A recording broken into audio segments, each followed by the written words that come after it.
Start होगी, okay fine. तो भाई आज क्या पढ़ाएंगे, स्टार्ट। ठीक है, आज है टॉपिक पढ़ाने का आपका कल मेरी फर्स्ट बुक ज्योग्राफी खत्म हो गई थी, फाइन। आज है सेकंड बुक, राइट।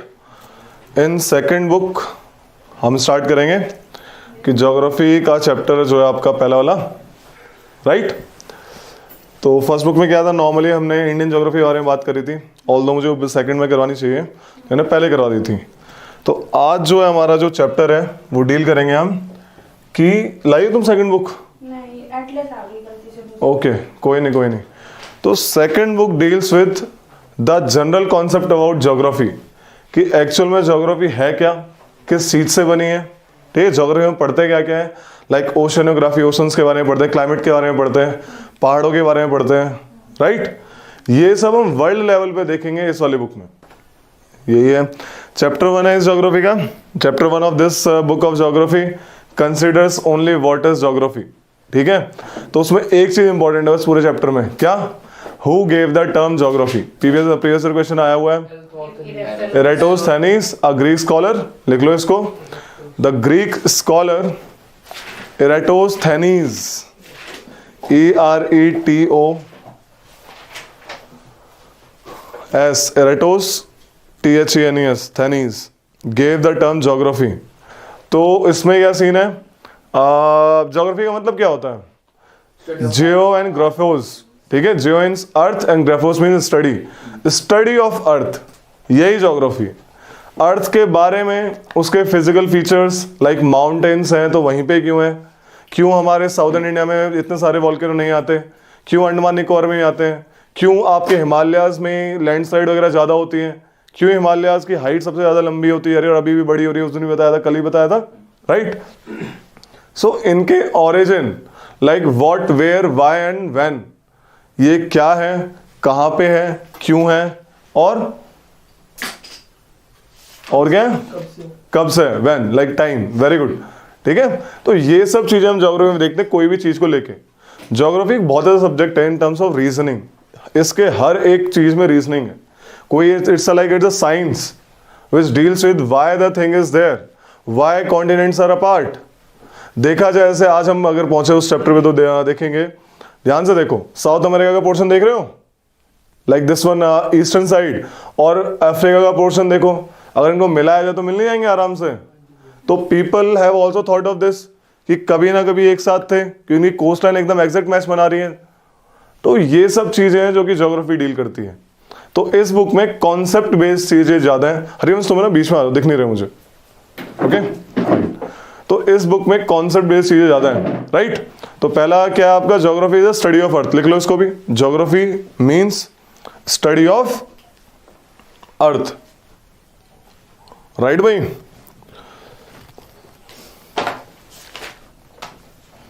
और जो सेकंड चैप्टर है इसका, like origin and evolution of earth के ऊपर है। This is somewhat important in terms of exam point of view, कि कैसे हमारी अर्थ ओरिजिन हुई, अर्थ ही नहीं कैसे बाकी प्लैनेट्स भी ओरिजिन हुए, कैसे यूनिवर्स ओरिजिन हुए। कोई पढ़ के आया इन चैप्टर्स को, थोड़ा बहुत पढ़ा, रीडिंग करी, गुड। रीडिंग पक्का देनी है, मैं नहीं कह रहा समझ ही आएगा, रीडिंग पक्का देनी है। तो अलग अलग लोगों ने पहले ना देखो क्या था, जब हम जब ये लोग सोच रहे थे कि भाई अर्थ कैसे बनी, पहले इंस्ट्रूमेंट वगैरह नहीं थे इतने सारे, तो लोगों ने हाइपोथेसिस बनानी शुरू करी। लाइक पहले तो इस लोग ये सोचते थे कि सन अर्थ के अराउंड घूमता है, राइट। जैसे जैसे डेवलपमेंट हुई, टेक्नोलॉजी की development, then we came to know out की सन नहीं, अर्थ घूमती है सन के बराबर में, राइट। तो ये कहानी है, ऐसे लोगों ने हाइपोथेसिस दिए, and this is one of the hypothesis given by this one Laplace gave the nebular hypothesis. क्या बोला इसने, कि जो प्लैनेट्स हैं वो सन के अराउंड घूमते घूमते बने। बोला सन था एक गैसियस पार्टिकल था जिसमें हाइड्रोजन आपस में मिलके हीलियम एटम बनाया उसने। तो हाइड्रोजन ने आपस में मिलके हीलियम एटम बनाया, तो क्या नहीं हो रहा, फ्यूजन हो रहा है ना। तो सन में, इसको याद रखना जिंदगी भर, ये क्वेश्चन आता है, सन में फ्यूजन रिएक्शन होता है। सन में कौन सा रिएक्शन होता है, ठीक है, hydrogen atom fuse to form helium. ये सन और सारे stars, because sun is star, तो every star has this process. तो सन में ये जो आपका प्रोसेस है, सन में हो रहा है fusion reaction. Apart from this, जो हैवियर एटम्स थे, क्या थे, जो हैवियर एटम्स थे वो उसके राउंड राउंड घूमने लगे।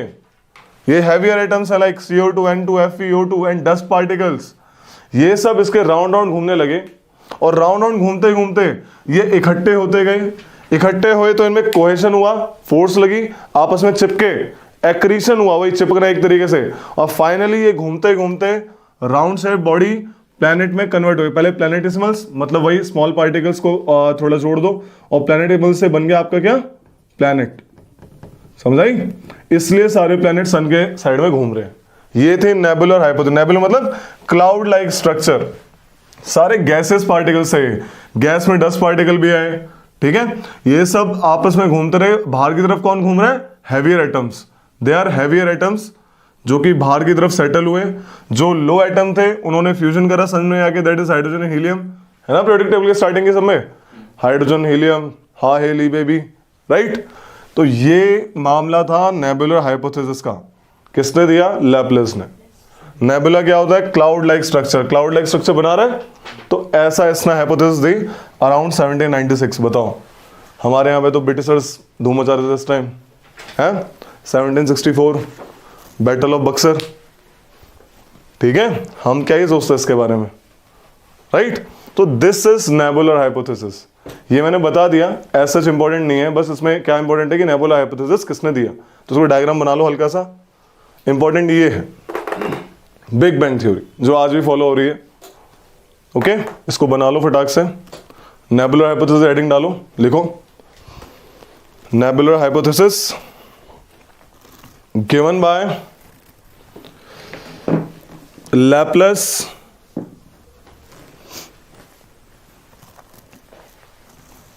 ओके।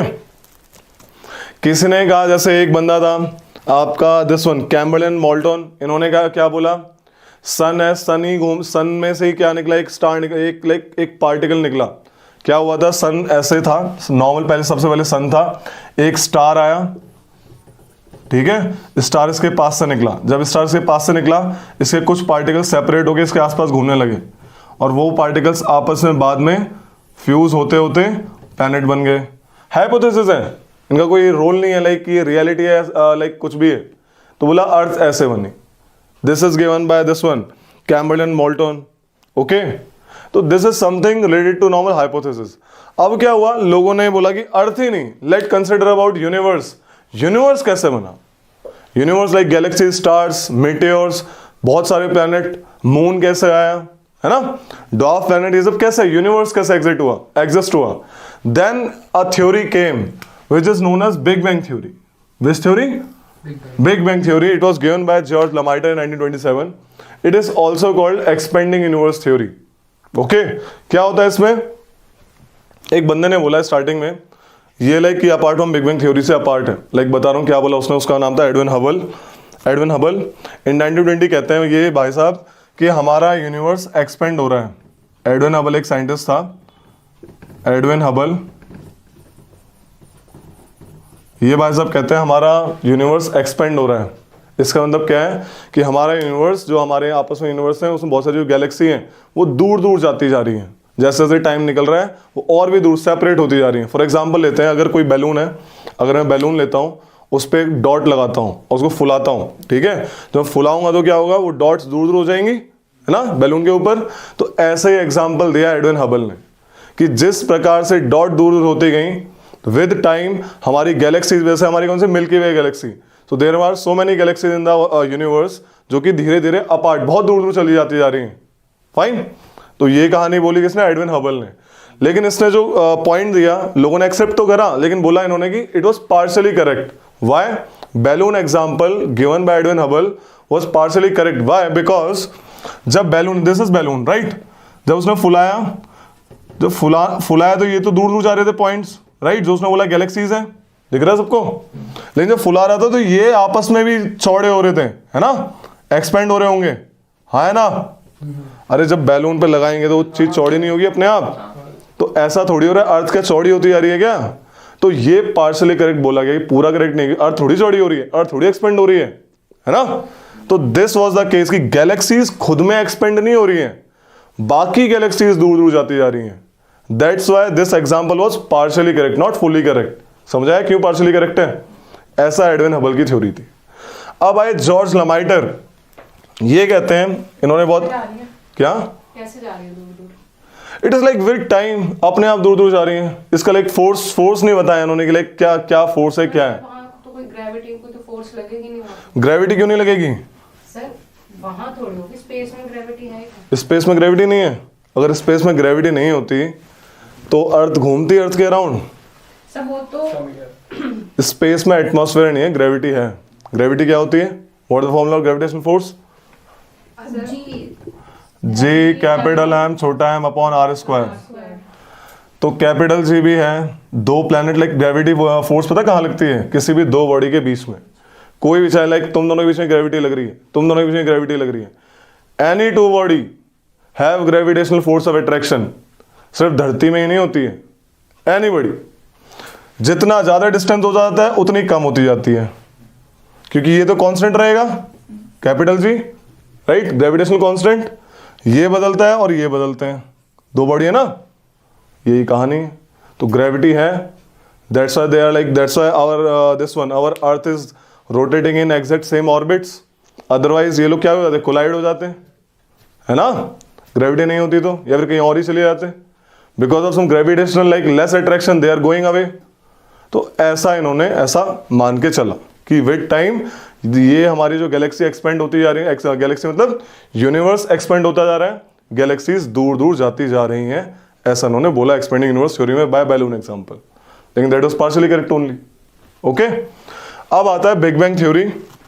बिग बैंग थ्योरी ने एक हाइपोथेसिस दी, हाइपोथेसिस है ये, like not proved, nobody have been to like 13.7 billion year ago. कौन गया होगा? जिसने दिया उसको खुद नहीं पता है, बट एक मान के चला, बोला टेस्टिंग जो अभी करी है, हाइपोथेसिस। तो बिग बैंग थ्योरी, थ्योरी में क्या होती है जो प्रूव नहीं होती, समझ रहे हो? थ्योरी समझ रहे हो? थ्योरीज, एक थ्योरम होता है वो प्रूव्ड ही होता है, ये थ्योरी है, बस मान के चला। थ्योरी लाइक जब तक एक्सेप्टेबल है, जब तक उसको कोई काटा नहीं आ रहा है, उसको कोई डिनाई नहीं कर रहा है, समझ आ रही है, कॉन्ट्राडिक्शन नहीं आ रहा है, अदरवाइज वो फिर सबको एक्सेप्टेबल हो जाती है धीरे धीरे। ओके, तो जैसे आपका बिग बैंग थ्योरी में आया, जॉर्ज लेमाइटर कहते हैं कि लाइक बहुत सालों पहले जब कोई भी नहीं था, बहुत सालों पहले जब कोई भी नहीं था, there was a very like infinite word use करा इस बंदे ने, इनफाइनाइटली स्मॉल ऑब्जेक्ट, एक बहुत छोटा ऑब्जेक्ट था, बहुत ही इनफाइनाइटली स्मॉल, एटम से भी छोटा, ठीक है, इनफाइनाइटली स्मॉल, तो इनफाइनाइट वर्ड यूज कर दिया। और वो इतना छोटा था, उसकी वॉल्यूम इनफाइनाइटली स्मॉल थी। उसकी वॉल्यूम क्या थी? Infinitely small. वॉल्यूम बहुत कम है, यानी छोटा है, उसकी साइज छोटा है, राइट, लेकिन उसकी डेंसिटी बहुत ज्यादा थी। इसका मतलब क्या? मास अपॉन वॉल्यूम होती है डेंसिटी। वॉल्यूम कम है सबसे ज्यादा, मास ज्यादा, यानी भारी होगा बहुत ज्यादा। बहुत छोटी चीज और बहुत ही भारी, कमाल की बात। और बहुत ही ज्यादा उसका मास, यहां से पता लग गया। और बहुत ही ज्यादा उसका टेम्परेचर था, infinite temperature, you can not think of like infinite, एकदम हायर टेम्परेचर। और इनफाइनाइट उसमें प्रेशर भी था, प्रेशर भी तगड़ा पड़ रहा था, उसको कोई ऐसे कोई प्रेस कर रहा हो मस्त तरीके से। तो इस केस में किसी को भी ये आइडियल कंडीशन नहीं है, उसको लाइक वो हैंडल कर पाए ये सारी चीजें। कोई छोटी चीज पे कितना प्रेशर डाल दोगे, फूट जाएगी वो तो, राइट। तो वो हैंडल नहीं कर पाई ये छोटी सी चीज। Finally what happen? A big bang happened, a big explosion happened in that tiny body. समझाया क्यों हुआ big bang? Because of that size और उसके ऊपर जो कंडीशंस थी, ऐसा इसने कहानी बनाई जॉर्ज लेमाइटर ने ठीक है। तो जब ऐसा मामला था, एक्सप्लोजन हो गया भाई, समझ आ रही है। फाइनली एक्सप्लोजन हैपेंड, जिसे कहा big bang explosion happened. What happened then? जब ये एक्सप्लोजन हुआ, फिर धीरे धीरे टेम्परेचर ठंडा होना शुरू हुआ, है ना, धीरे धीरे ठंडा होना शुरू हुआ। And finally all the bodies made, finally all the bodies made. किस ऑर्डर में बनी? देखो भाई, आपका ये पहले बिग बैंग हुआ, फिर बने स्टार्स। सबसे पहले क्या बने? स्टार्स, फिर बने प्लैनेट्स, ठीक है, फिर बना मून, और फिर आई लाइफ इंडिया पे, मतलब इंडिया मतलब अर्थ पे लाइफ। तो ये क्रोनोलॉजी थी। Big B for big bang happened, धीरे धीरे क्या हुआ, स्टार बनने की कहानी सेम टू सेम यही थी। बोला जब ये ठंडे होते रहे finally gas particle came together, जहां पे फ्यूजन हुआ वहां पे स्टार बन गए। ठीक है, around 5 to 6 billion year ago stars कब बने? जैसे 13.7 बिलियन एगो बिग बैंग एक्सप्लोजन हुआ, जैसे जैसे टेम्परेचर गिरता रहा थोड़ा कम हुआ आफ्टर सम ईयर्स, तो 5 to 6 बिलियन एगो फ्रॉम प्रेजेंट आपके स्टार्स बने। ठीक है, सन इज ऑल्सो स्टार, यानी सन भी इसी एरिया में बना होगा।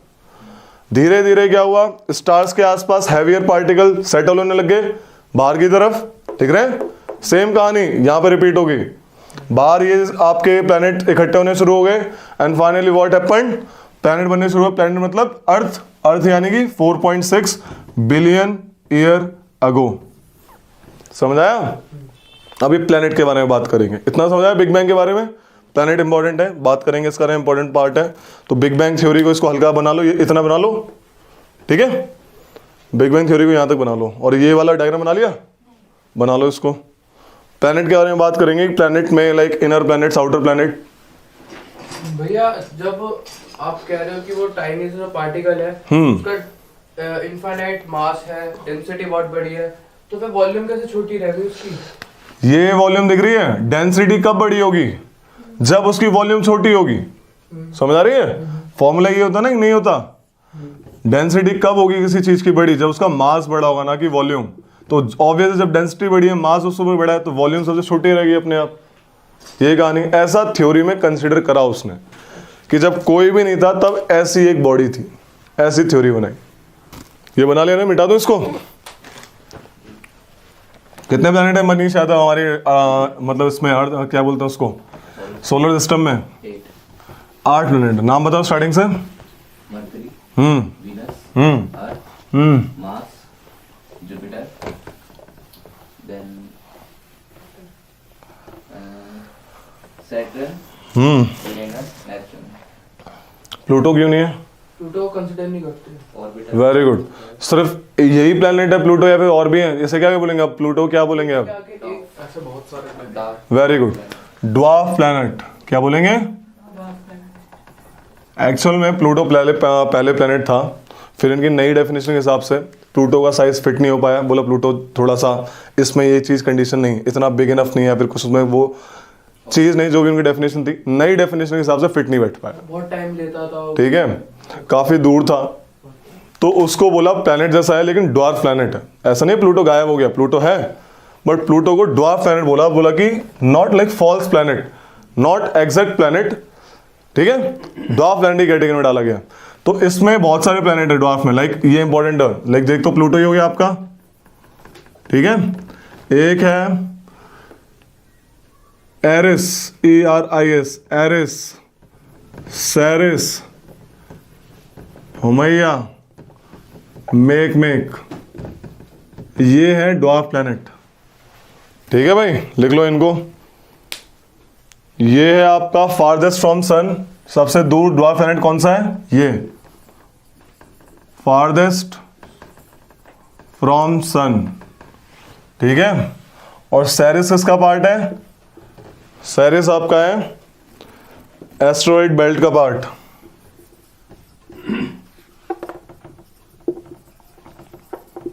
Pluto, Eris, Ceres, Haumea, Make 5 planet है। ठीक है भाई, आपके जो ड्वार्फ प्लैनेट की कैटेगरी में आते हैं। लास्ट वाला मेक। हाँ, मेक MAKE, मेक। ठीक है, वही है बनाना। ठीक है, आपके क्या नाम बता रहे तुमने? क्या बोला पहले? Mercury, Venus, Earth, Mars, Jupiter, आगे सर्व, अर्स, नट्स। ठीक है, तो ये इसके और इसके बीच में ना asteroid belt, Mars and Jupiter, ये तो पता ही होगा, लिख लेना फिर भी अगर ना पता हो तो। ये 4 टाइप, दो कैटेगरी है बेसिकली प्लैनेट की। इन्हें कहते हैं इनर प्लैनेट। इनर क्यों? है ना, सिंपल, बेल्ट के अंदर है इनर प्लैनेट, और ये आउटर प्लैनेट, ये दूर है, सन के बहुत दूर है।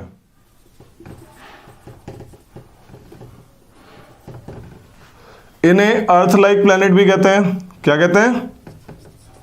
Earth like planet. क्यों?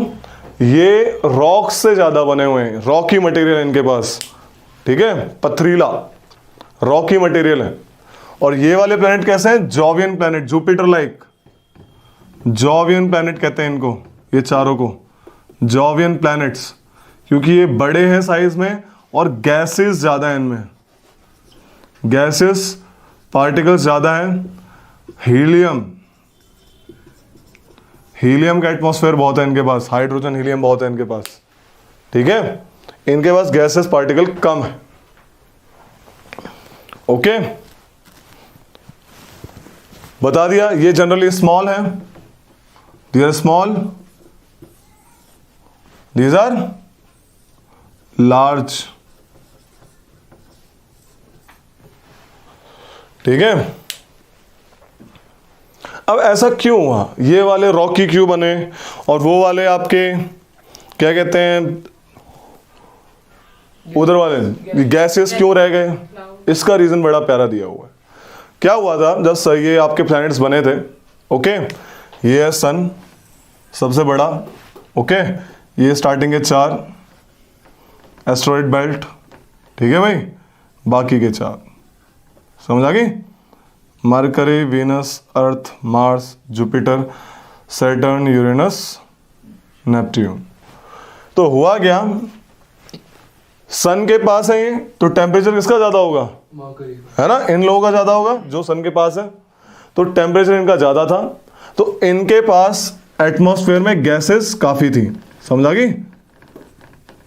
गैसेस काफी थी, गैसेस इनके पास भी थी, लेकिन इनमें टेम्परेचर की वजह से नहीं थी, इनमें थी बिकॉज ऑफ स्टार्टिंग की गैसेस थी। आपका बिग बैंग एक्सप्लोजन हुआ, सब गैसी पार्टिकल था। अब सीन क्या हुआ, सन के पास चलते हैं सोलर विंड्स, क्या चलती है? Solar winds. तो क्योंकि ये सन के पास थे, सोलर विंड्स इनकी गैसेस पार्टिकल को उड़ा के ले गई। तो जो जो बस पथरीला पार्ट था वो मतलब कंपैरेटिवली की बात कर रहे हैं, ठीक, कंपेयर कर रहे हैं बस, ऐसा नहीं कि मतलब कि सबकी एक बराबर उड़ा के ले गई, बट एक बता रहा हूं क्योंकि ये सन के पास थे, तो सोलर विंड्स जो चली यहां पे वो इनर प्लैनेट्स की गैस को उड़ा के ले गई, तो बचा क्या? पथरीला पथरीला पार्ट, रॉकी स्ट्रक्चर बच गया इनके पास। ये कंपैरेटिवली ज्यादा दूर थे सन से, तो इनकी विंड्स को सोलर विंड, इनके गैसेस को सोलर विंड उड़ा नहीं पाई। पहला रीजन तो ये, क्योंकि ये गैसेस प्लैनेट क्यों है। दूसरा रीजन क्या है, ये जनरली साइज में स्मॉल है, तो मैंने अभी ग्रेविटेशन का फॉर्मूला बताया था, force of gravitation equals to capital G capital M small m upon r square, है ना। अब ये जो इनका मास तो कम ही है ना, ये जो आपके ये है इनके मास कम है, तो मास कम है तो जो पार्टिकल होगा उसकी और इसकी फोर्स कम होगी, क्योंकि मास कम है ना दोनों का, इसका अलग ये पार्टिकल्स का मास, ये प्लैनेट का मास। तो ये होल्ड नहीं कर पा रहे थे गैस पार्टिकल को, और इसका फायदा किसने उठा लिया? सोलर विंड्स ने।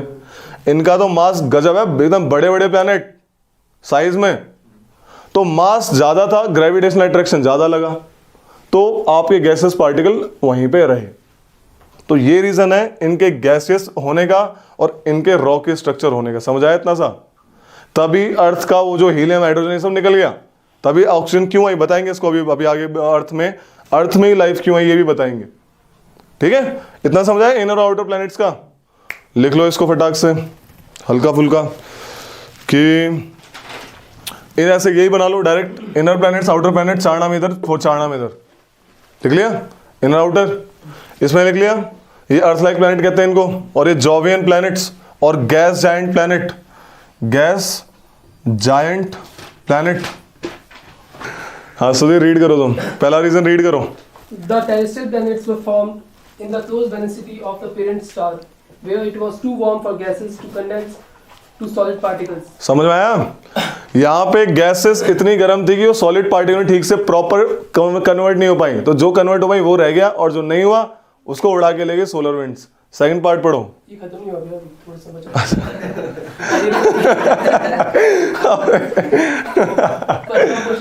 हाँ बताओ, पढ़ दो यार। When planets were formed at quite distant location.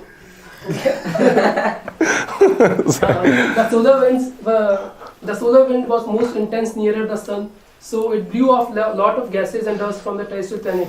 The solar winds were not all that intense to cause similar removal of gases from Jovian planets. ठीक है, जॉवियन प्लैनेट्स में सोलर विंड्स नहीं थी इतनी इंटेंस, ज्यादा वो इतनी खतरनाक नहीं थी, तो वहां पे गैस पार्टिकल्स रह गए. थर्ड, Jovian का मतलब क्या है? Jupiter like. Jupiter like. Jupiter like, Jupiter जैसे ये वाले अर्थ लाइक, ये जुपिटर लाइक.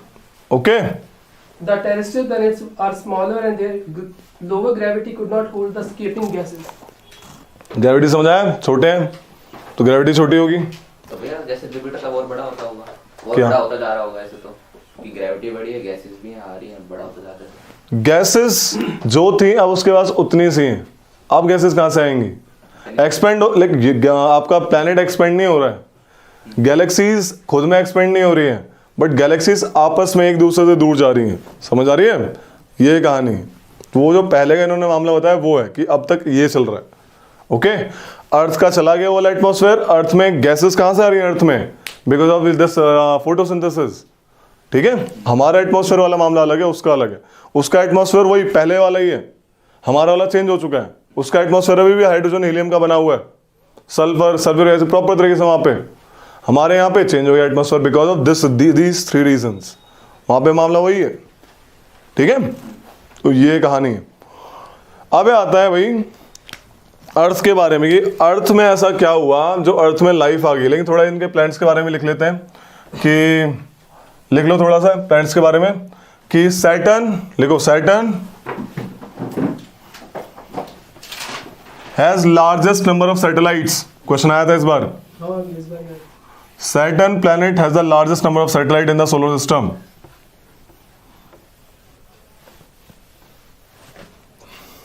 ओके, आगे भी करवा दूंगा इस चीज को मैं. Earth is the most densed planet. सबसे ज्यादा डेंसिटी किसकी है? अर्थ की. सबसे बड़ा प्लैनेट कौन है? Jupiter. सिंपल, लिख लो.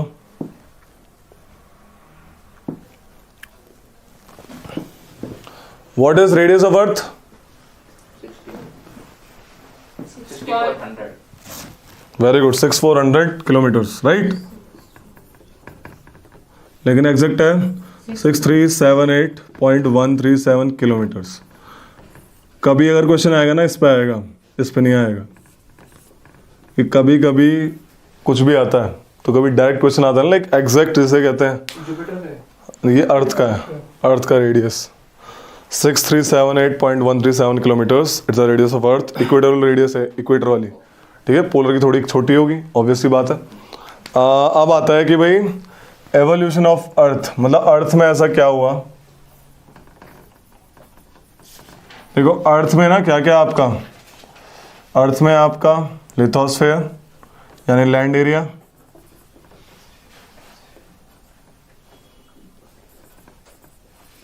है ना, atmosphere,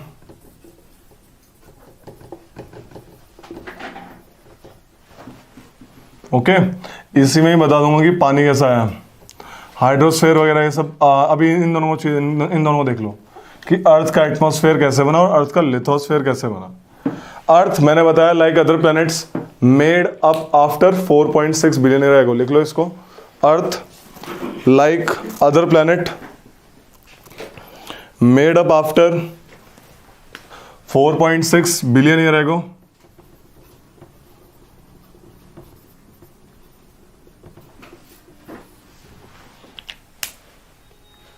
After 4.6 billion year ago.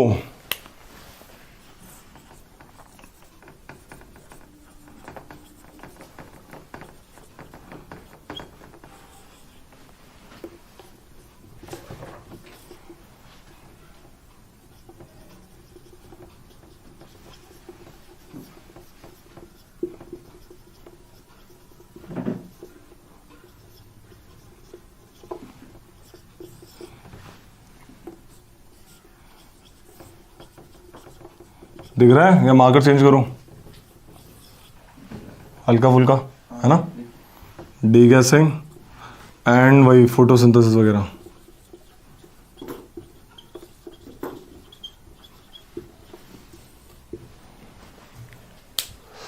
देखो क्या हुआ, earth formed after how many years ago? 4.6 billion year ago. ठीक है भाई। लिथोस्फेयर क्या है? Land area. जनरली एक छोटा सा word, land area. Lithosphere is made up of basically, लिख लो, crust and upper mantle. Crust and upper mantle. कोई बोले लिथोस्फेयर मतलब क्या है? Crust and upper mantle. अगले चैप्टर में इसको और भी अच्छे डील करेंगे, लेकिन अभी इतना समझ लो लिथोस्फेयर क्या होता है। देख लो इधर फटाक से, अर्थ के अगर अंदर जाएंगे, if you go inside earth, what you will have? Crust mantle core. बिल्कुल, this is crust mantle core. समझ आ गई? तो अपर मेंटल और ऊपर वाले क्रस्ट को ये पूरा, दिस इज लिथोस्फेयर। समझ आ गई? लिथोस्फेयर कैसे बना? देखो, जब अर्थ बन रही थी, डस्ट पार्टिकल्स आपस में मिल मिला के, अलग अलग क्वांटिटी ऑफ मैटर्स मतलब चीजें मिल मिला के उन्होंने एक साथ आ गई। अब क्योंकि टेम्परेचर ज़्यादा था उस टाइम पे, starting of this big bang, क्योंकि हाई इनफाइनाइट टेम्परेचर था, कितना भी कम करो उतना ही आएगा। समुद्र में से एक बाल्टी पानी निकाल लोगे तो समुद्र का पानी कम थोड़ी हो जाएगा, है ना? तो टेम्परेचर ज़्यादा ही था स्टार्टिंग में, तो ये कहना चाह रहा हूँ। तो ज़्यादा था तो स्टार्टिंग टेम्परेचर में क्या हुआ, उस टेम्परेचर के हिसाब से चीज़ें सेटल होने लग गई। ठीक है, जिसकी ज़्यादा डेंसिटी थी वो नीचे आती गई, जिसकी कम डेंसिटी थी वो ऊपर रह गई। जैसे कि फॉर एग्जाम्पल अगर हम इसको देखें, इन लेयर को और क्या कहते हैं Harivansh? Sial, sima, nife, silicon aluminium, silicon magnesium, manganese, nickel, ये निकल एंड आयरन। ठीक है, तो ये अर्थ के इनसाइड में कोर की तरफ जाएंगे, ये सेंटर ऑफ अर्थ है, this is centre of earth. Earth के सेंटर की तरफ जाएंगे, you will have heavier atoms like iron and nickel, but earth के crust में, because difference is a process in which they like materials differentiated in the form of densities। अलग अलग density के हिसाब से आपके जो मैटर्स हैं, मटेरियल्स हैं, वो अपने आप सेटल हो गए on the basis of condensation, वही आपका जो टेम्परेचर डिफरेंसेस की वजह से। ठीक है भाई, तो लिथोस्फेयर में हुआ डिफरेंशिएशन, जिसकी वजह से क्या हो गया, आपका इस टाइप से आपका मामला बन गया। अर्थ का कोर, मेंटल और लिथोस्फेयर इस टाइप से बन गया। समझाया लिथोस्फेयर कैसे बना? अर्थ गर्म थी, आपका ये मामला हुआ। तो ये नॉर्मल जो चीज़ ना, ये चीज़ ये कहीं ना कहीं हर वाले एरिया में भी होगी, हर जो स्टार्टिंग के आपके जो टेरेस्ट्रियल प्लैनेट्स हैं। ठीक है, कि ऑब्वियस है, सेम ही काम होना ही, लाइक कि वो भी, उन्होंने भी यही काम करा होगा। लेकिन अर्थ क्यों मेजर पार्ट है? अर्थ का जो डिस्टेंस है ना, डिस्टेंस फ्रॉम सन, वो इतना स्ट्रेटेजिक डिस्टेंस है कि अर्थ में ही लाइफ पॉसिबल है। कोई सन के ज़्यादा पास है, वो ज़्यादा हीट ले रहा है भाई, कोई सन के ज़्यादा दूर है, उसको और भी दिक्कत। समझ आ रही है? तो अर्थ has a very good amount of distance on which life is possible. अब एटमॉस्फेयर कैसे बना? पहली वाली कहानी तुम्हें पता ही, अभी बताई। स्टार्टिंग में क्या हुआ, प्राइमॉर्डियल गैसेस, जो स्टार्टिंग में जो गैसेस थी वो निकल गई with help of solar winds, है ना? सोलर विंड ने निकाली ना, सोलर विंड प्राइमॉर्डियल गैसेस अर्थ की। सेकेंड हुआ डीगैसिंग, जब यहां पे डिफरेंशिएशन हो रहा था, नीचे से नई नई गैसेस निकली, जब ये ठंडा हो रहा था, लाइक धीरे ठंडा हो रहा है ना, लाइक 13.7 बिलियन ईयर अगो बिग बैंग हुआ। अभी टेम्परेचर नीचे से घटता गया, जैसे जैसे कंडेंसेशन हुआ, समझ आ रही है, जैसे जैसे कंडेंसेशन हुआ यानी कि ठंडा मामला हुआ, तो नाइट्रोजन निकली नीचे से, CO2 वगैरह निकली, ये सब गैसेस निकलती गई, नाइट्रोजन, CO2, एनीथिंग, लाइक जो भी गैसेस हैं, H2 हाइड्रोजन, ये सब निकल गई। अब सीन क्या हुआ, जब ये निकली, नीचे से गैसेस निकल रही है, ऊपर जाके मैंने बताया लैप्स रेट होता है, उस टाइम नहीं पता होगा लेकिन काम तो हो रहा होगा ना। ऊपर जाके क्या हुआ, एल्टीट्यूड पे मामला ठंडा होता गया, ठंडा हुआ तो इन्होंने बादल बनाना शुरू किया, समझाया? वाटर वेपर भी निकला, ओके, बादल बनाना शुरू किया। बादल बनाया तो क्या होगा, बारिश होगी, तो बारिश हो गई। नीचे क्या हो गया, हाइड्रोस्फीयर आ गया। जहां जहां पे डिप्रेशंस थी, ओशंस बन गए। समझ आ रही है? जहां जहां गड्ढे थे बड़े बड़े, वहां पे ओशंस बन गए। ओशंस बन गए तो ocean are well absorber of CO2, तो उन्होंने CO2 एब्जॉर्ब करनी शुरू कर दी। CO2 ओशंस ने एब्जॉर्ब करनी शुरू कर दी, और जब यहां पे पानी भी आ गया, CO2 भी इसने एब्जॉर्ब कर ली। Finally what happened, a life emerges, blue green algae, bacteria आया और ये लोग करते हैं फोटोसिंथेसिस। फोटोसिंथेसिस में क्या एब्जॉर्ब होता है, CO2। CO2 एब्जॉर्ब करी और निकाली क्या, O2। फाइनली O2 हमारे एटमॉस्फेयर में आ गई। ऐसे करते करते लाइफ और भी आगे बढ़ी and finally emerge the homo sapiens like man, modern man. तो इस टाइप से काम हुआ। डीगैसिंग मतलब जो ये वाली गैसेस निकल रही है, जब ये ठंडा हो रहा था तो इसमें से गैस निकल रही थी। हमारे अर्थ में अगर एटमॉस्फेयर नॉर्मल हल्का हल्का पता होगा कितना, सबसे ज्यादा गैस कौन सी है, नाइट्रोजन, पता है ये बात, सबसे ज्यादा नाइट्रोजन, फिर आर्गॉन, फिर CO2। याद रखना है इसको, क्रोनोलॉजी को आगे करवा दूंगा। वैसे सबसे ज्यादा नाइट्रोजन है 78% अराउंड, ये 21%, फिर ये समथिंग फिर 0 में शुरू होती है 0 पॉइंट समथिंग ऐसे करके। तो भैया ये पानी मतलब पहले भी वही था, बस ऊपर जाके पानी तब आया जब CO2 और ये बाकी गैसेस ऊपर एक कंडेंस हो गई। समझ आ रही है? पानी कैसे बनेगा CO2 से? ये गैसेस कंडेंस होगी ना ऊपर आके। ये जो वाटर वेपर था, देखो ये ना, ये मॉल्टन फॉर्म है, नीचे जब जाओगे मॉल्टन फॉर्म है, लिक्विड फॉर्म होगी कहीं ना कहीं। जैसे सॉइल है, सॉइल में भी तो पानी होगा ना, बताया था कल ही, तो वो भाप बन गया ऊपर। समझ आ रही है? पहले से था वेपर्स थे, vapour in the sense gases form में था, ऐसे लिक्विड फॉर्म में नहीं था। When this vapours went up it formed into clouds. Clouds किसी के भी बन सकते हैं, लाइक हाइड्रोजन हीलियम के क्लाउड्स भी बन सकते हैं, ठीक है, नॉट ओनली H2 ओनली। तो ये जब बना तो फाइनली नीचे ये किसके फॉर्म में आया, आपका H2O के फॉर्म में आ गया।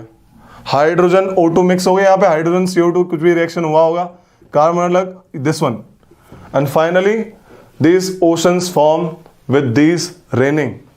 रेनिंग हुई ऐसे, रेनिंग बता रहा हूँ कैसे हुई थी।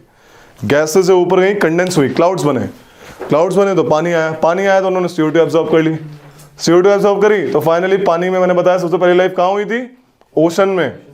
ओशंस में लाइफ आई, क्या आया था, blue bacteria, blue green algae, या फिर बैक्टीरिया भी कह सकते हैं। First life was bacteria because of chemical reaction, ठीक है, and that came into 3.7 billion year ago, 3.8 billion एगो, 3.8, ठीक है। पहली लाइफ कब आई थी, 3.8 बिलियन ईयर एगो। ये लाइफ है, लाइफ की डेट, ओके। ये कहानी हुई।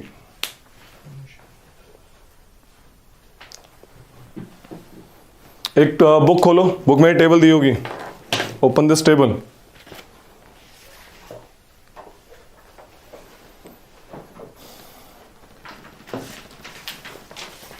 दिख रही है टेबल, दिख रही है?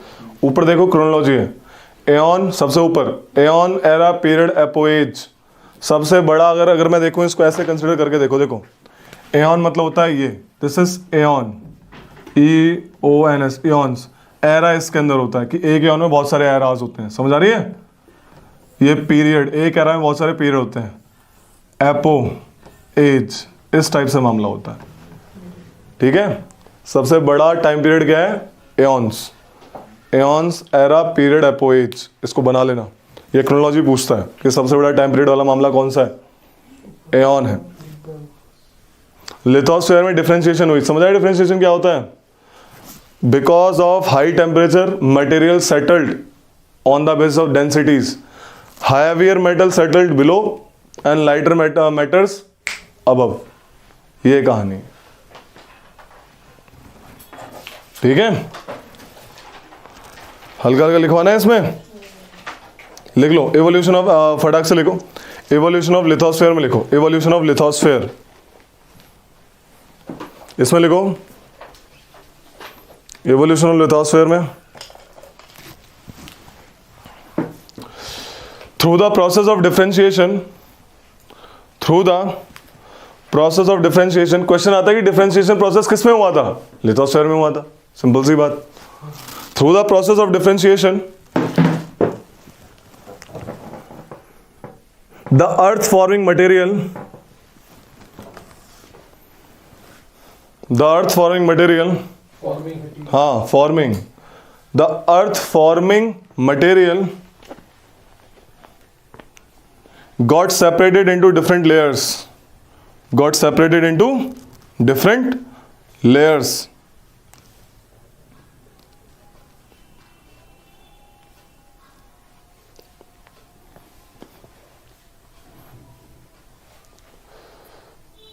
Heavier metal settled at the core of the earth. Heavier metal settled at the core of the earth, and lighter metal settled in the crustal part of the earth. Crust में, समझ आया? crust में, और फटाक से ये बना लो, देख लो इधर, क्रस्ट मेंटल कोर, पता लग जाएगा। और लिथोस्फेयर क्या है, मैंने बताया lithosphere is made up of upper mantle and crust. Very good, crust plus upper mantle, ठीक है। इट इज अराउंड 200 किलोमीटर्स, 10 से 200 किलोमीटर तक होता है इसकी रेंज अगर नीचे जाए तो।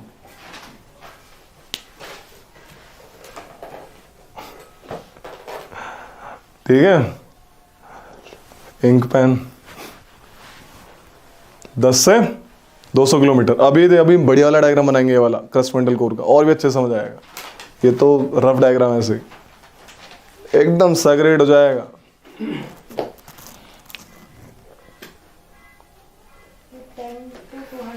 10 to 200 किलोमीटर, 10 किलोमीटर से 200 किलोमीटर तक इज लिथोस्फेयर। समझ आ गई? Evolution of atmosphere and hydrosphere लिख लो, इसमें लिखो, कुछ लिखवा देता हूं इसमें। Evolution of atmosphere and hydrosphere.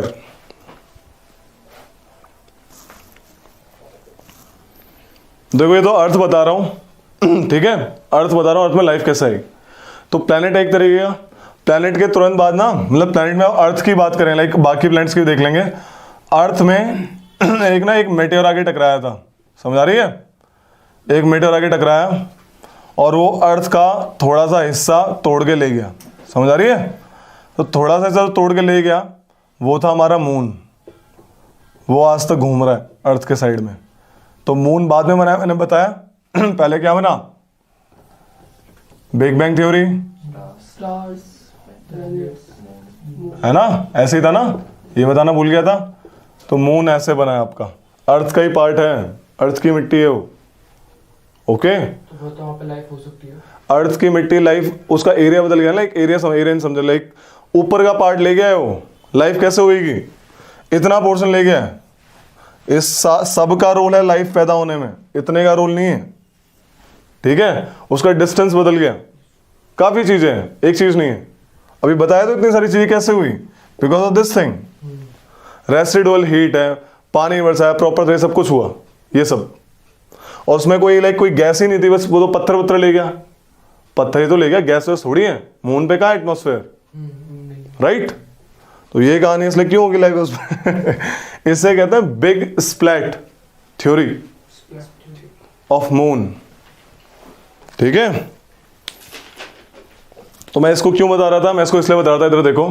तो यहां पे तो गड्ढा हो गया ना एक तरीके से अर्थ में, वो गड्ढा है पैसिफिक ओशन। इतने बड़े ओशन है, कैसे कितना पानी संभाल रखा है। तो मेन जो सबसे बड़ा ओशन कौन सा है? पैसिफिक। तो ये जो पैसिफिक ओशन है, यहीं पे गड्ढा करके गया था, बाकी तो जगह थोड़ा थोड़ा है। तो this is the reason of Pacific ocean, okay. तो मैं ये बता रहा था आपको एटमॉस्फेयर एंड हाइड्रोस्फेयर के बारे में बता रहा था, इसलिए मैंने बताया। लिखो इसमें एटमॉस्फेयर हाइड्रोस्फेयर में, ये भी थ्योरी है, सब थ्योरी है। सबके मुंह ऐसे बनते हैं। नॉट सबके। मून क्या होता है? Moon is a satellite, rotating body. ठीक है। जो भी आपके चारों तरफ चक्कर लगाएगा उसे सैटेलाइट बोलते हैं। Moon is a natural satellite, उसका नाम बोल दिया मून है भाई। ये पत्थर ही तो है, चमकता क्यों है? सन की वजह से, पास में से दिखता है। अगर प्लैनेट को सामने लाके खड़ा कर दूं वो भी दिख जाएंगे, दूर है नहीं दिख पाते, सिंपल सी बात, ओके। तो ये इसकी खुद की लाइट थोड़ी है, प्लैनेट की खुद की लाइट नहीं होती, ठीक है। स्टार्स की खुद की लाइट होती है।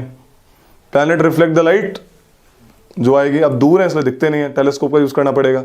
इसको भी मून देखने के लिए टेलीस्कोप यूज करते हो, पास में दिख जाता है नॉर्मल। ओके, लिखो इसमें evolution of atmosphere and hydrosphere. लिखो कि there are 3 stages, there are 3 stages in the evolution of present atmosphere। ठीक है भाई,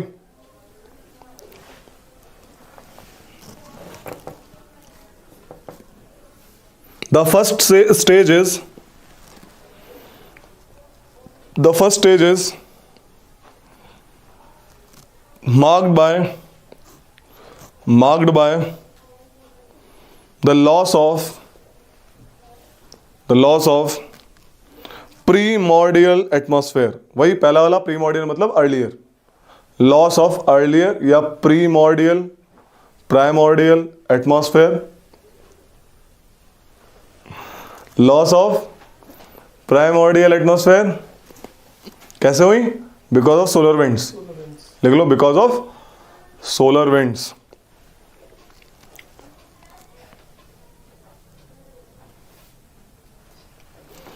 इन second stage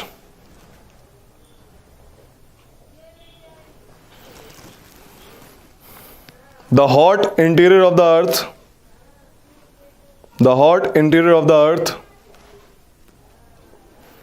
contributed to the evolution of atmosphere, है ना? उनसे एटमॉस्फेयर बना हमारा। ब्रैकेट में ले लो, बाय डीगैसिंग। डीगैसिंग में ना गैस निकाली नीचे से, तो by the process of degassing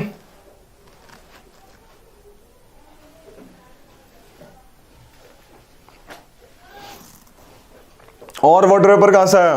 बिल्कुल सही क्वेश्चन था तुम्हारा भी। ये तो था नॉर्मल जो गैसेस आई, साथ में क्या हुआ था? वॉल्केनिक इरप्शंस हो रहे थे। ठीक है, जब भी वॉल्केनो फटता है H2O निकलता है, आपका राख एशेस निकलती हैं, वेपर्स हैं, डस्ट पार्टिकल, ये सब निकलते हैं। ये जो मामला गया और ये जो गैस गई ऊपर जाके बादल बन गए। समझाया? लिख लो, क्या बोला? Degassing and volcanic eruptions.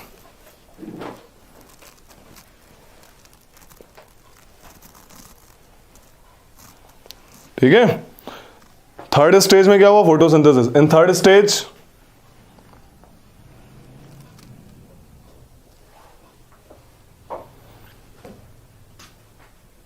The living world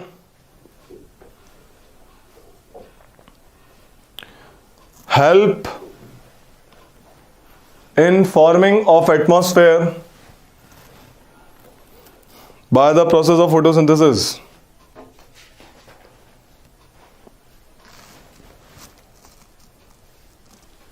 Forming of atmosphere by process of photosynthesis।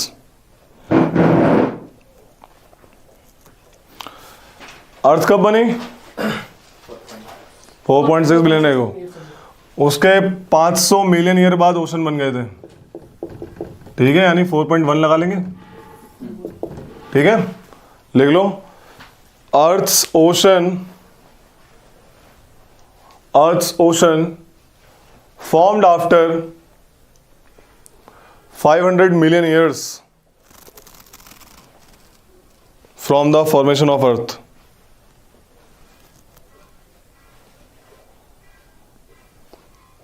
Right, life के बारे में लिख लेते हैं कि first life emerge due to chemical reaction and it forms bacteria.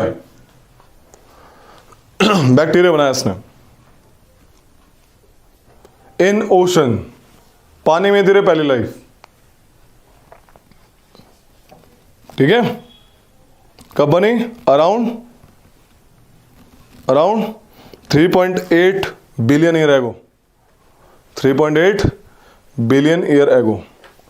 ये डायग्राम बना लो फटाक से, इंपॉर्टेंट है। Aeon, era, period, epoch, age. बना लिया? ये जो टेबल है आपकी दिख रही होगी, दोबारा बना देता हूँ, aeon, era, period, epoch, as.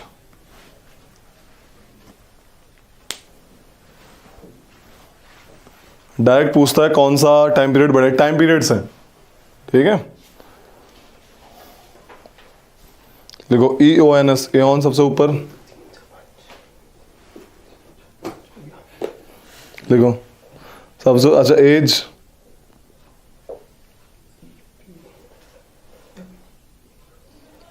देखो ईऑन सबसे ऊपर, ईऑन है, EONS, ई वाला है क्या? हाँ, aeon, era, ERA era, period, epoch, EPOH, as,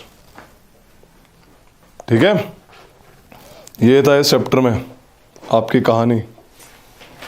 अब आता है इंटरेस्टिंग चैप्टर।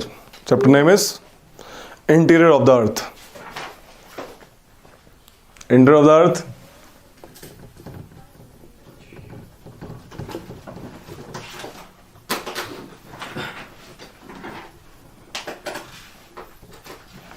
कैसे पता लगा अर्थ के अंदर क्या है, धरती के नीचे कैसे जाएंगे? कोई आज तक तो गया नहीं। Does anybody went to like inside the earth? Nobody, है ना। सो देयर आर सोर्सेज जहां से पता लगा। एक है डायरेक्ट, यानी जो गया होगा मे बी डायरेक्ट सोर्स, और एक इनडायरेक्ट सोर्स कि लोग नहीं गए लेकिन हमने कुछ चीजें और भेजी जिससे पता लगा कि शायद ऐसे हो सकता है ना। इनडायरेक्ट सोर्स, तो डायरेक्ट सोर्स क्या था? डायरेक्ट सोर्स दो ही हैं। कैसे? लाइक जो अंदर तक गया है, पहला लाइक अंदर तक नहीं, सेंटर तक नहीं गया अर्थ के। लाइक अर्थ का रेडियस क्या है? 6,378.137 किलोमीटर। याद कर लो इसको, ठीक है। तो पहला है माइनिंग, है ना। जहां पे माइनिंग होती है बेशक कम लेवल तक होती है लेकिन खुदाई तो करते हैं लोग। ज्यादा लेवल तक क्यों नहीं होती? जब लोग माइनिंग करते हैं वो नीचे जाते हैं, तो नीचे जाते थे उन्हें पता लगा कि जैसे तो नीचे जा रहे हैं टेम्परेचर बढ़ रहा है। टेम्परेचर क्या हो रहा है? बढ़ रहा है, और डेंसिटी मटेरियल की बढ़ रही है। आपकी साउथ अफ्रीका में गोल्ड माइंस है अप टू 4 किलोमीटर डीप। कितनी? वहां पे उन्होंने 4 किलोमीटर नीचे गए, उनको पता लगा कि भाई ऐसा ऐसा मामला है, ठीक है। माइनिंग में और क्या आता है? ओशन डीप सी ड्रिलिंग, है ना। डीप सी ड्रिलिंग रशिया में हाईएस्ट है, करीब 11 से 12 किलोमीटर तक की। वहां पे जो मिट्टी आई नीचे से, डायरेक्ट मतलब जो एकदम एग्जैक्ट मिट्टी आई नीचे से, पता लगा नीचे की मिट्टी ज्यादा डेंसिटी वाली है और ज्यादा टेम्परेचर है, गर्म है। समझाया इतना सा? ये पहला डायरेक्ट सोर्स। दूसरा डायरेक्ट सोर्स वॉल्केनिक इरप्शन। जब वॉल्केनो फटता है कहां से मटेरियल निकालता है? नीचे से। समझ रहे डायरेक्ट का मतलब क्या है? वॉल्केनिक इरप्शन, ये आपका डायरेक्ट सोर्स है कि आपका नीचे से उसने मिट्टी निकाली और सीधा छोड़ी। तो ये दो सोर्स हैं आपके डायरेक्ट वाले कि जो आपको एग्जैक्टली बताता है कि अर्थ के इंटीरियर में क्या है। समझाया? पहला माइनिंग और दूसरा वॉल्केनिक इरप्शन। समझा रहे इतना सा? इनडायरेक्ट में बहुत सारे हैं, ठीक है। इनडायरेक्ट सोर्स में क्या क्या आ जाएगा आपका? जैसे कि लाइक हमने वेव्स भेज के देखी, हमने मैग्नेटिक वेव्स भेज के देखी, हमने स्कैन वगैरह जो भी वेव्स वगैरह भेज के देखी। सेस्मिक वेव्स, अर्थक्वेक आता है ना। सेस्मिक वेव्स, अर्थक्वेक आया, हमें पता लगा अर्थ के नीचे यानी कुछ गड़बड़ भी है जिसकी वजह से स्ट्रेस रिलीज हो रही है, एनर्जी है ना। इससे हमने ये पता लगा टेम्परेचर डेंसिटी ज्यादा है। और कैसे पता लगाया? मैग्नेटिक फील्ड, मैग्नेटिक फील्ड, हमने मैग्नेटिक वेव्स भेजी नीचे, हमें पता लगा कि मैग्नेटिज्म चेंज हो रहा है as we go from upper to lower place. तो हमें पता लगाया कि नीचे हैवियर एटम्स है, हैवियर मटेरियल्स है, क्योंकि उनकी मैग्नेटिक प्रॉपर्टी ऊपर वाले एलिमेंट से अलग है। सिंपल सी बात। हमने और क्या पता लगाया, हमारे यहां पे मेटेओर टकराए। क्या टकराए? मेटेओर। अब मैंने बताया था सारे प्लैनेट कहने के बिग बैंग थ्योरी से बने हैं, है ना। तो मेटेओर की मिट्टी पकड़ी। अब मेटेओर की मिट्टी क्यों पकड़ी?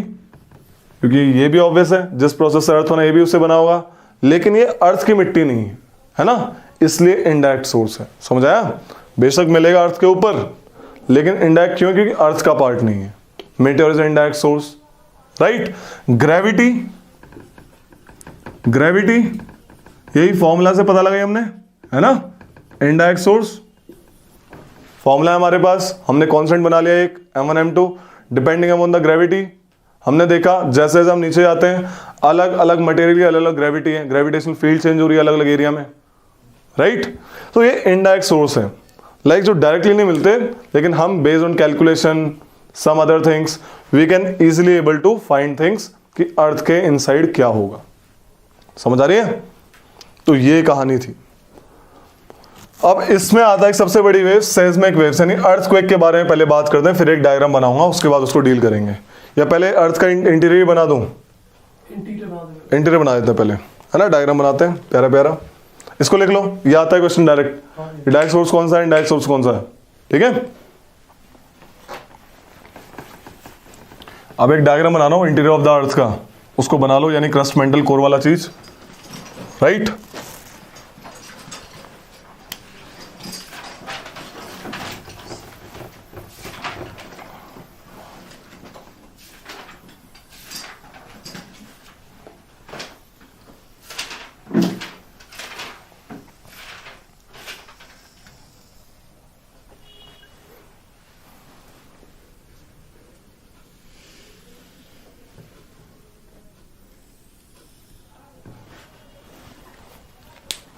देखो भाई, दिस इज मेंटल, MENTLE, क्या रे EL, ठीक है, मेंटल।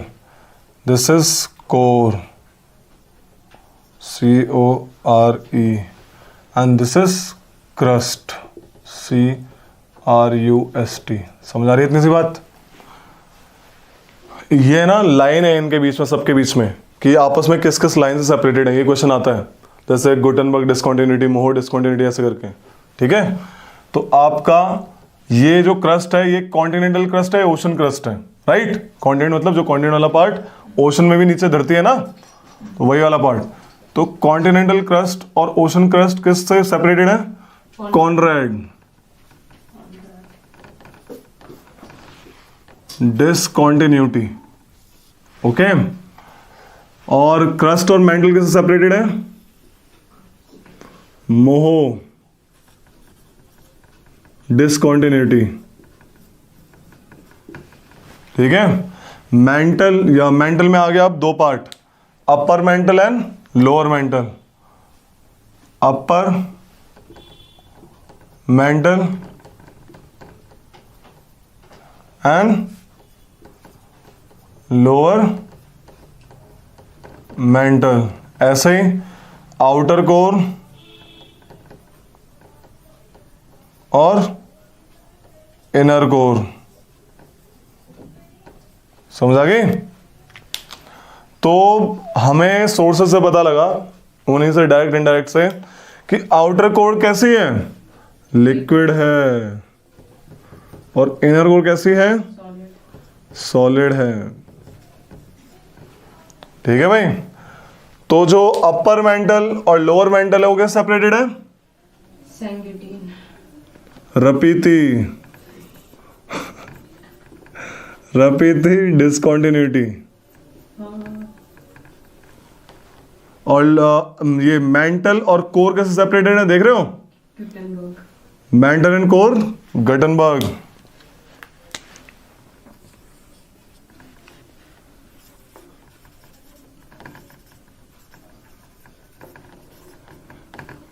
Discontinuity, okay. इसको भी लाल से लिख देता हूं, कॉनरैड वाली को।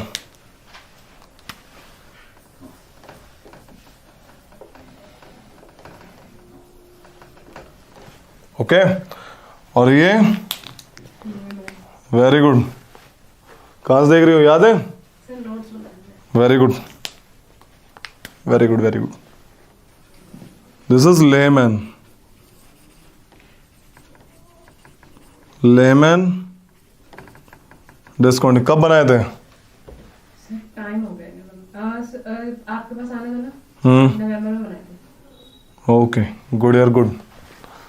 ठीक है, तो ये डिसकॉन्टिन्यूटी है. याद करने का तरीका भी सिंपल है.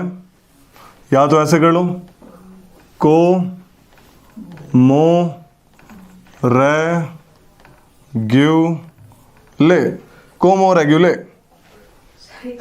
ठीक है, CMS राबड़ी जी लाल. या फिर उल्टा, CM को रिलायंस ने घटक लिया. आ गया? CM को रिलायंस ने, बताओ रिलायंस इतना पैसे वाला है, CM खा गया. ठीक है, CM को रिलायंस ने घटक लिया, या फिर कोमो रेग्यूले, जैसा ठीक लगे बैठे, क्योंकि ये क्रोनोलॉजी पूछता है. This is interior of the अर्थ. ठीक है भाई, पहले वाले क्रस्ट जो बना हुआ है उसमें मेनली कौन से मेटल मिलेंगे? Silicon, aluminium. इसलिए इसको सियाल भी बोलते हैं, सियाल लेयर. और मेटल में सिलिकॉन एंड मैग्नीज, तो सीमा भी बोलते हैं इसको. क्या बोलते हैं? सीमा, सियाल सीमा. और इसमें क्या बोलते हैं? निकल एंड आयरन. तो दिस इज मैग्नीज तो Mn होता है ना. हाँ, तो M ये लो. अच्छा, सीमा, राइट राइट राइट, ये वैसे Ma है. तुम सही हो. उसका जो होता है ना मामला, मैग्नीज का जो साइन होता है वो Mn ही होता है.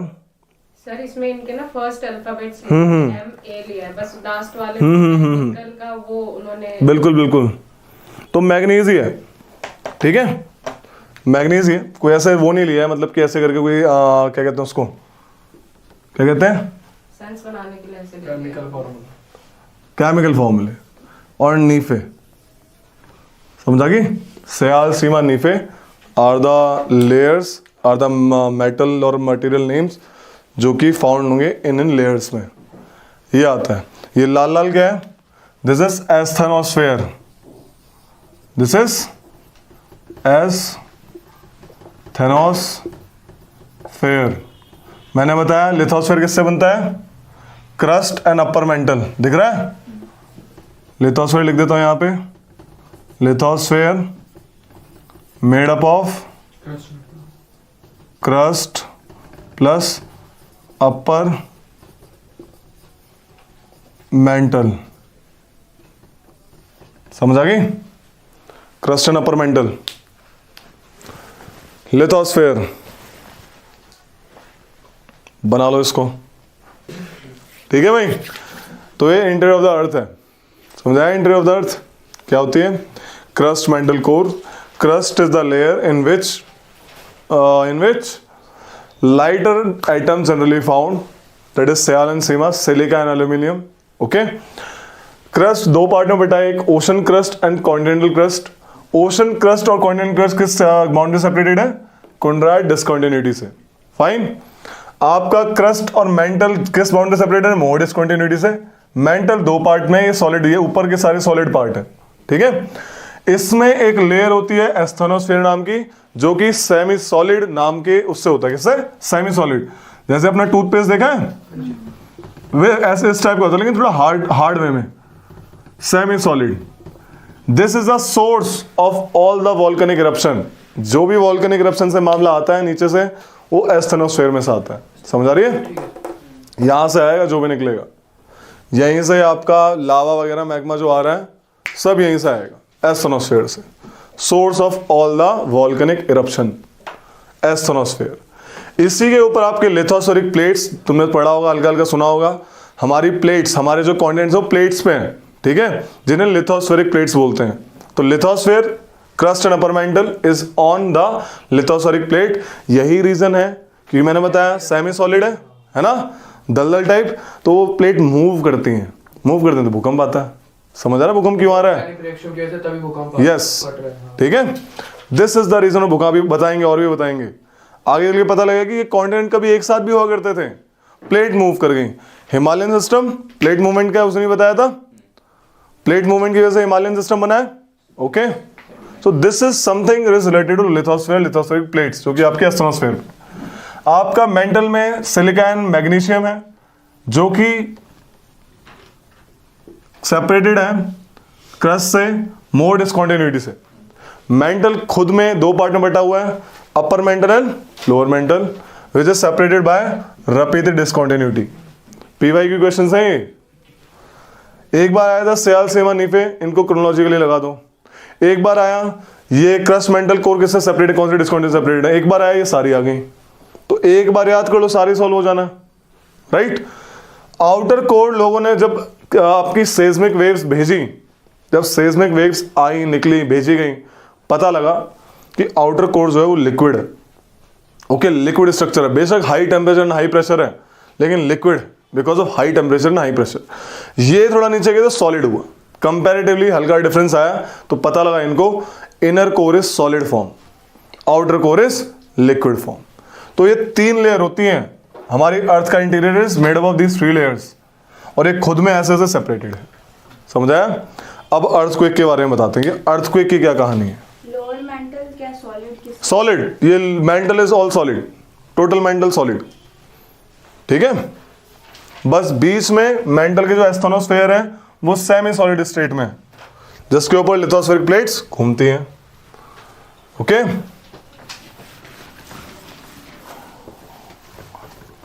कल पूछूंगा मैं ये। हाँ भाई, क्या नाम है इसका? हर्ष हरिवंश। मुझे बताओ कि रोजवुड हाँ जी भैया, कौन से फॉरेस्ट में मिलता है? ट्रॉपिकल एवरग्रीन में। Tropical evergreen forest. मुझे बताओ, Antofagasta is a city in sir Chile Chile. क्या फेमस है वहाँ पे? सीओ की कॉपर की खाने हैं वहाँ पे, ठीक है। सबसे copper capital of the world क्या है? सर शिशिमुटा। बिल्कुल, Chuquicamata. Chuquicamata is copper capital of the world. मुझे बताओ, मगेलन रिवर कहाँ पे है?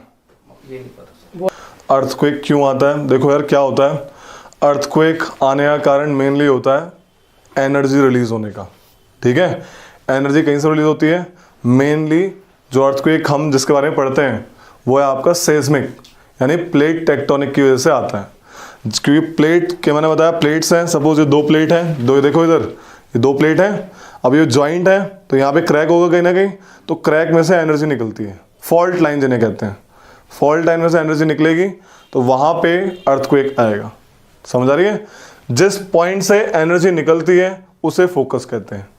Focus is the point from where the energy of earthquake released. उस फोकस को और क्या बोलते हैं? हाइपोसेंटर। पहली बार इधर देखो, जब पहली बार फोकस से जो वेव्स निकलती हैं और जब सरफेस, दिस इज सरफेस, समझा रहे हैं? सरफेस पे से वेव्स पहली बार, शॉर्टेस्ट डिस्टेंस कौन सा? ये है ना, इसका ये लंबा है, ये छोटा है, दिख रहा है? तो शॉर्टेस्ट डिस्टेंस पे जहां पे पहली बार आपकी फोकस से वेव निकली और जहां पे टकराई उसे एपीसेंटर कहते हैं। क्या बोलते हैं? ये होता है मामला मेन। जहां पे ये होगा, जितना पास होगा वहां पे हड़कंप मचेगा। सुनामी इसके रिस्पेक्ट में आती है। फोकस तो नॉर्मल पॉइंट है जहां से निकल गया, ठीक है। सरफेस क्योंकि ये तो नीचे होगा ना, लाइक नीचे की तरफ, लेकिन मामला एट द एंड सरफेस पे क्या होगा? एपीसेंटर। समझ आ रही है इतनी सी बात? तो एपीसेंटर के हिसाब से हम सुनामी वगैरह देखते हैं और अर्थक्वेक वगैरह देखते हैं। ये आता है क्वेश्चन की फोकस को क्या बोलते हैं? Hypocentre. Epicentre is the first point of contact of surface to the waves. अब एक और बात सुनो, ये अर्थ की बॉडी है ना?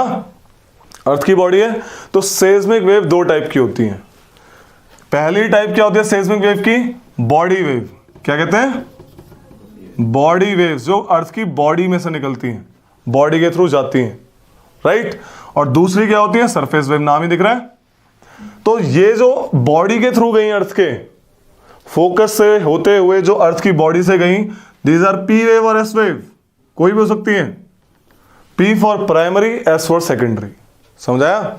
प्राइमरी को क्यों पी बोला गया? प्राइमरी मतलब ये वो वेव है पी वेव। देखो पी वेव ऐसा two types of body wave और अर्थक्वेक। समझा इतनी सी बात?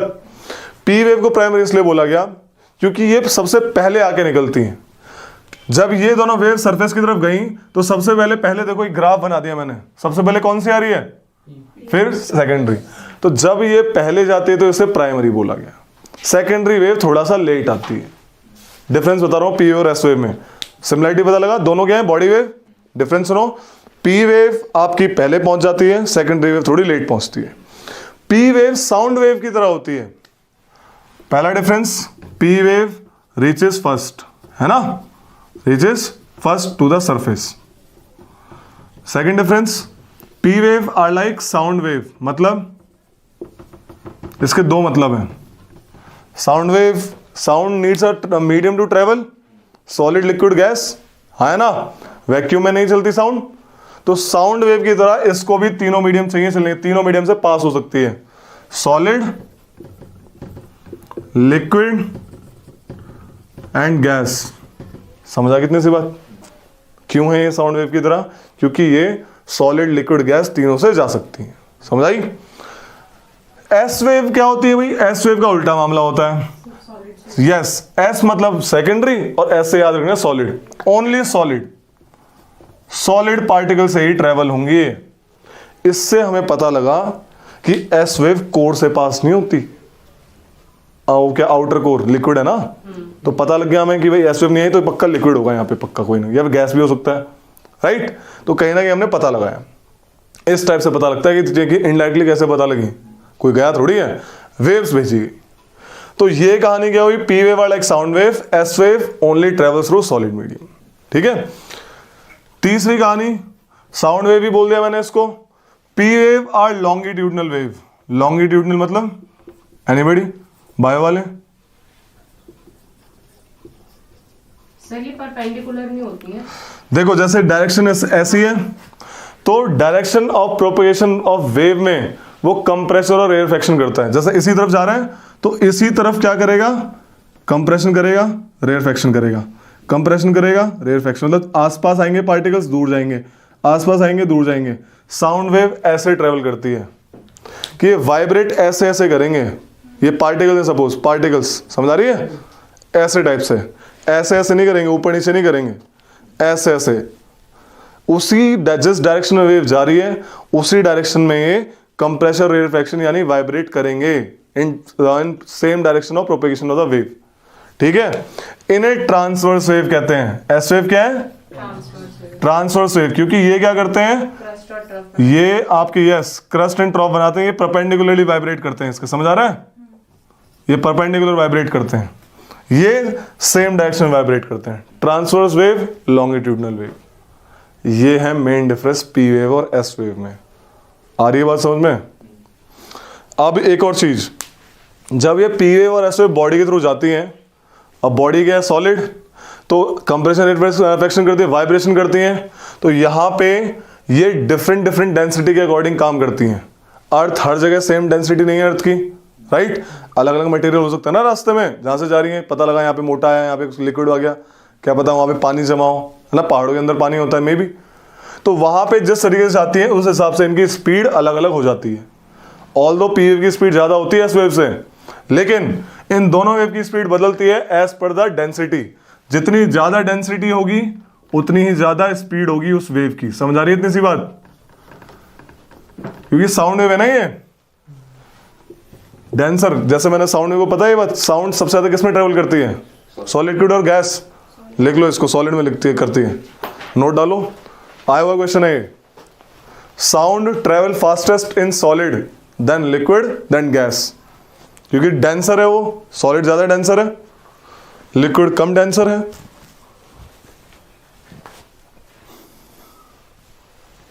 ठीक है भाई, कहानी समझ आ रही है हल्की हल्की? तो ये डिफरेंस है इन दोनों में। अब आती है अगला सरफेस वेव। सरफेस वेव के बारे में क्या है? नाम से पता लग रहा है, जब बॉडी वेव सरफेस पे टकराती है तो नई टाइप की वेव जनरेट होती है, उसे कहते हैं सरफेस वेव। बॉडी वेव की वजह से, पहले से नहीं होती। जैसे ही बॉडी वेव अंदर से आएंगी, बाहर टकराएंगी, सरफेस वेव डेवलप होंगी। ये क्या होगी? Surface wave. समझ आ गई? सरफेस वेव सरफेस पे आती है, और उनकी बड़ी खास बात, surface wave are most destructive wave of earthquake. इनकी वजह से बिल्डिंग गिरती है, जितना भी तोड़ा फोड़ी होती है सरफेस वेव ही है। क्वेश्चन आएगा which is the most dangerous wave out of these three?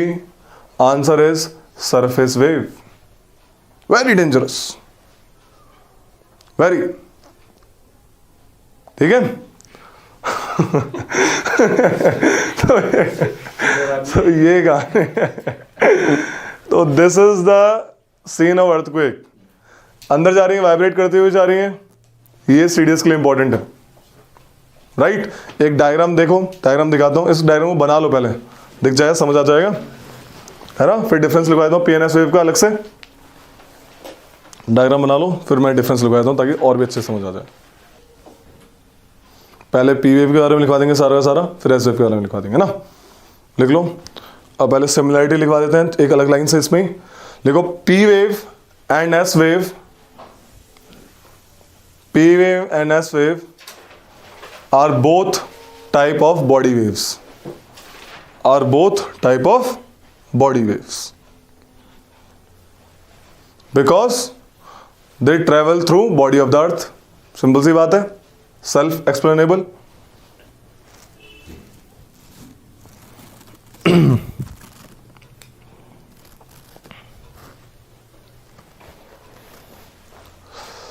These waves originate from the focus.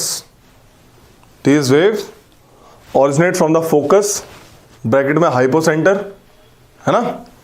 Hypocentre of the earth.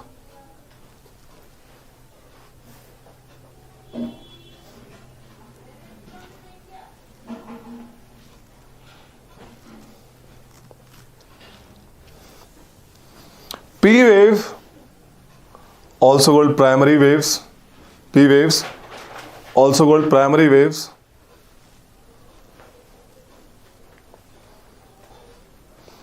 travels faster than S waves. Travels faster than S wave and reach first at the surface. And reach first at the surface. Fine.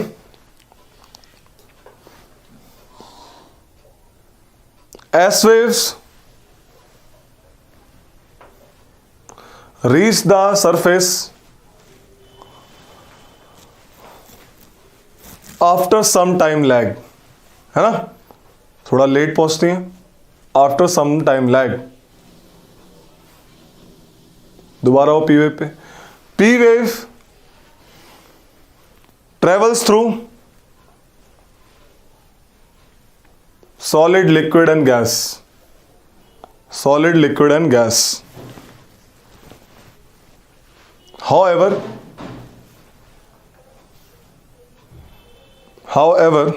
S waves can travel only through solid.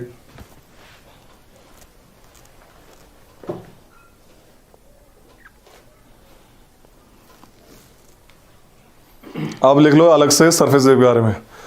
Surface wave generated when body waves reach the surface.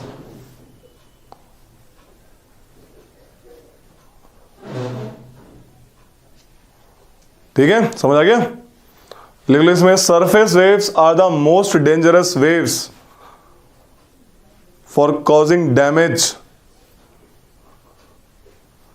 On the earth. हो गया भैया? ठीक है, question पूछ लो फिर। जैसे S wave है, वो आ रही है और बीच में कोई आ गया, जैसे लिक्विड आ गया, वो वहीं रुक जाएंगी? वो उससे पास नहीं होगी, वो उससे रिफ्लेक्ट कर जाएगी। चलिए ऐसे हो जाएगी, जैसे ये देखो, जैसे एस वेव आ रही है, अभी बताऊंगा इस क्वेश्चन को बताऊंगा, इस क्वेश्चन को बताऊंगा, अगले डायग्राम में दिख जाएगा क्या कहना चाह रहा हूं।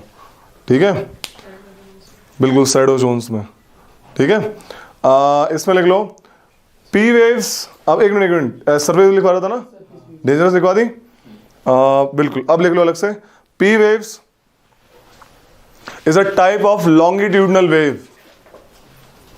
P wave is a type of longitudinal wave.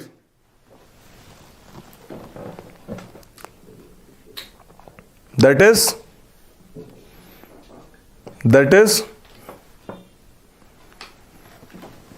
P waves vibrate parallel to direction of propagation. देखो, P waves vibrate parallel to direction of propagation. ऐसे हो रही है ना, इधर देखो वाइब्रेट हो रही है पैरेलली, इस तरफ जा रही है, सेम चीज। S wave and surface wave are transverse wave. S wave and surface waves are transverse wave. They vibrate perpendicular to the direction of propagation. यही है भाई सारा डिफरेंस इनका। अब हमें कैसे पता लगा अर्थ का लिक्विड है solid? Open the book, open the book, book खोलो और साइड ओजोन वाला एरिया निकालो।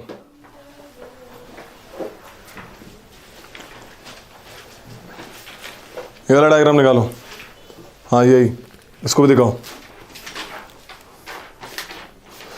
ये देखो, जब एपिसेंटर एक जगह पे था और वहां से पी वेव और एस वेव पास हुई तो पता लगा 105 डिग्री के बाद, 105 डिग्री के बाद एस वेव पास नहीं हो रही थी, क्योंकि कोर आ गई थी और आउटर कोर क्या है? लिक्विड। समझाया सुधीर? तो लिक्विड आएगा तो वेव पास नहीं होगी। लेकिन तुम देख रहे हो इसमें जो पी वेव है उसकी डायरेक्शन बदल गई, थोड़ी कंप्रेस हो गई। मैंने बताया ना अभी, डेंसिटी के हिसाब से काम करती है, लिक्विड कम डेंसर है। तो पी वेव थोड़ी बीच में गायब हुई, लेकिन वो पास हुई और आगे आगे चौड़ी हो गई। फिर तो पी वेव का साइड ओजोन थोड़ा छोटा है, 145 से 105 का, लेकिन एस वेव 105 के बाद आ ही नहीं रही है। देख रहे हो, साइड ओजोन मतलब गायब होना, कि वहां पे वो है ही नहीं, पास ही नहीं हो रही है। आया? क्लियर हुआ कि क्या होगा अगर बीच में लिक्विड आएगा? तो ये कहानी है। अब आज का लास्ट टॉपिक कर लेते हैं, दो टाइप ऑफ स्केल कि अर्थक्वेक नापते कैसे हैं। लिख लो। हाँ भाई, कैसे नापते हैं? हरिवंश पढ़ा होगा। उसे रिक्टर स्केल, रिक्टर स्केल बस, और एक और है sir Mercalli scale. What is the difference between them? Sir Richter scale में भी छोटे है, उसको नापता होगा। हाँ भाई, क्या नाम है? सुधीर बताएगा। एक में जो मेजरिंग 1 से 10 तक, एक में 1 से 12 तक है। एक डिफरेंस और एक में 1 से 10 और 1 से 12। 1 से 12 उस दिन भी बताया था, क्लियर कराया था, तोड़ूंगा ना मैं। उसमें 1 से 12 है ना? हाँ? उसमें 0 से 10 और एक में 1 से 12। देखो क्या होता है, अर्थक्वेक नापने के दो तरीके होते हैं। या तो मैग्नीट्यूड नाप लो, कितने मैग्नीट्यूड का आ रहा है, यानी कितनी एनर्जी का आ रहा है, या फिर इंटेंसिटी नाप लो कि देख लो कितना डैमेज करके गया, विजिबल डैमेज जो दिख रहा है हमें। समझ आ रही है? मैग्नीट्यूड कितनी एनर्जी लेवल का आ रहा है, और एक आफ्टर अर्थक्वेक देखो कितना विजिबल डैमेज हो गया, यानी पहले यानी ड्यूरिंग द अर्थक्वेक, और एक आफ्टर अर्थक्वेक वाला काम है। रिक्टर स्केल एनर्जी लेवल नापता है, मैग्नीट्यूड नापता है। ठीक है, इसकी रीडिंग होती है 0 से 10। मैग्नीट्यूड स्केल है रिक्टर स्केल। और मर्केली स्केल आपकी इंटेंसिटी नापता है, कितना विजिबल दिखने वाला, कितना विजिबल डैमेज हुआ, इसलिए इसकी रीडिंग 1 से 12 है। समझ आ रहा है? 0 थोड़ी दिखेगा, यानी तो नॉर्मल है। तो 1 से 12 विजिबल डैमेज। लिख लो, अर्थक्वेक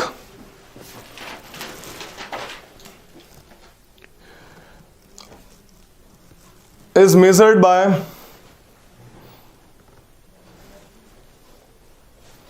its magnitude, ब्रैकेट में, ब्रैकेट के एनर्जी लिख लेना, ब्रैकेट में डाल के magnitude, that is energy bracket में, एंड इंटेंसिटी।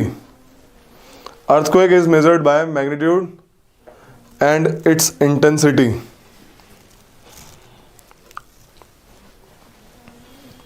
ठीक है, the magnitude scale is known as Richter scale.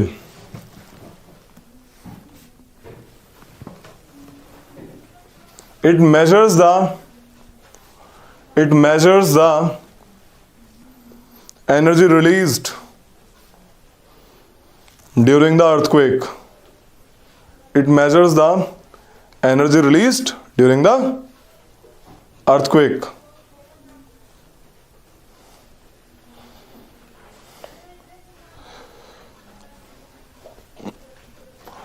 Mercalli scale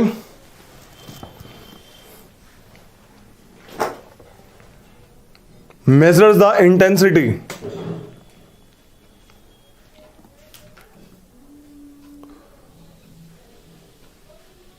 that is the visible damage caused by the earthquake.